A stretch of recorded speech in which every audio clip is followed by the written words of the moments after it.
Hello అందరికీ welcome back to my YouTube channel. So ఈరోజు ఏంటిదంటే మీకు నేను గుడ్లు తీసుకున్నాను కదా, పందెం కోడి గుడ్లు. ఆ గుడ్లు ఇక్కడ కనిపిస్తున్న పుంజు ఉంది కదా, సో దాని నుంచి వచ్చిన గుడ్లే అనమాట. అంటే ఇది పుంజు అనమాట, బ్రీడర్ అనమాట. సో పెట్ట వచ్చేసి ఇంకోటి ఉంది, మీకు చూపిస్తా ఆగండి. సేమ్ ఇప్పుడు పక్కన మీకు కనిపిస్తున్న పెట్ట లెక్కనే ఉంటుంది అది కూడా. సో దాని క్వాలిటీ చూసారు ఎట్లుందో. సో ఇప్పుడు మీకు చూపిస్తాను. పక్కన ఇప్పుడు కనిపిస్తుంది కదా, ఇది వచ్చేసి పెట్ట అనమాట. సో ఆ పుంజుకి ఈ పెట్టకి క్రాస్ చేసి వచ్చిన గుడ్లే ఇప్పుడు నేను నార్మల్ పెట్టకి, మా ఇంట్లో ఉన్న పెట్టకి వేసిన అనమాట. సో ఇది వచ్చేసి ఇంకో పుంజు అనమాట. ఇప్పుడు నేను చూపించిన పుంజు ఏదైతే ఉందో ఆ పుంజు నుంచి వచ్చిన పిల్ల అనమాట. ఇది వచ్చేసి 12 months అందంట. చూడొచ్చు ఎంత క్వాలిటీ, దాని పర్సనాలిటీ చెక్ చేసుకోవచ్చు. సూపర్గా ఉందన్నమాట. సో నేను దీని ఎగ్స్ కోసం ట్రై చేశాను, కానీ ఇంకా ఇది బ్రీడింగ్కి ఇంకా వాళ్ళే అట్లా.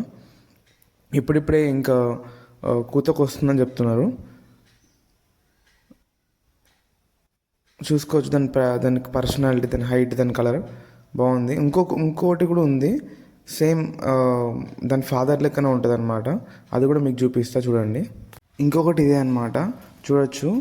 ఇది ఒక సేమ్ అదే 12 months ఉంటుందట, 11 months ఉంటుంది. సో ఆల్రెడీ సేల్ అయిపోయిందట. సో ఇక్కడ కనిపిస్తుంది ఇది ఇంకోటి వచ్చేసి పెట్ట అనమాట.